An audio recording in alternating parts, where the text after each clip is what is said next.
इच्छिते। आज राजमाता जिजाऊ जयंतीनिमित्त मी काही तुम्हाला 2 शब्द सांगणार आहे, ते तुम्ही शांत चित्तेने ऐकावे अशी माझी नम्र विनंती। यदुवंशात लखुजीराव जाधवांच्या घरी महासारांच्या पोटी जिजाऊंचा जन्म झाला। त्यांनी हातीवरून साखर वाटली, केवढे कौतुक त्यांना त्यांच्या घरी मुलगी जन्माला आली।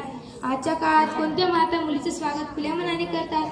हातीवरून साखर वाटण्याचा काळ गेला हो, पण खुल्या मनाने मुलीचे स्वागत करणाऱ्या माताही खूप कमी आहेत। त्यांच्या मातांनी त्यांना 6 वर्षाचे ज्ञान दिले। रामायण महाभारत सोबतच नामदेवांच्या गाथाही त्यांना सांगितल्या गेल्या।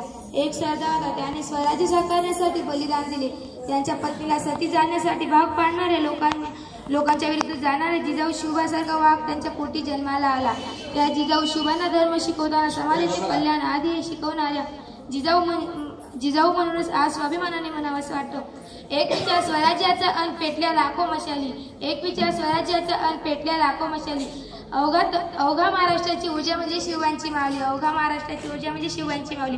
ना वाकायचे ना झुकायचे कधी शिकवण आम्हाला दिली तुम्ही, ना वाकायचे ना झुकायचे कधी शिकवण आम्हाला दिली तुम्ही। एक मराठा लाखासारखे जिजाऊ घडविले तुम्ही, एक मराठा लाखासारखे जिजाऊ घडविले तुम्ही। नको गुलामगिरी परक्याची गरज आहे, स्वराज्याची एकच ध्याय मनी घेऊन शर्त केली। नको गुलामगिरी परक्याची गरज आहे, स्वराज्याची एकच ध्याय मनी घेऊन शर्त केली। पराक्रमाचा पुत्र घडला शिवबासारखा संस्काराची दिलीशी दोरी, पराक्रमाचा पुत्र घडला शिवबासारखा संस्काराची दिलीशी दोरी। झुकला अवघा तख्त दिल्लीच्या अशा खणखणल्या तलवारी, झुकला अवघा तख्त दिल्लीच्या अशा खणखणल्या तलवारी।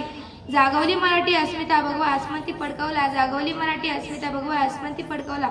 जिजाऊ तुमच्या प्रेरणेने महाराष्ट्राचा सोनेरी इतिहास घडवला, जिजाऊ तुमच्या प्रेरणेने महाराष्ट्राचा सोनेरी इतिहास घडवला। एवढे बोलून मी माझी 2 शब्द संपत्ती। जय हिंद, जय महाराष्ट्र।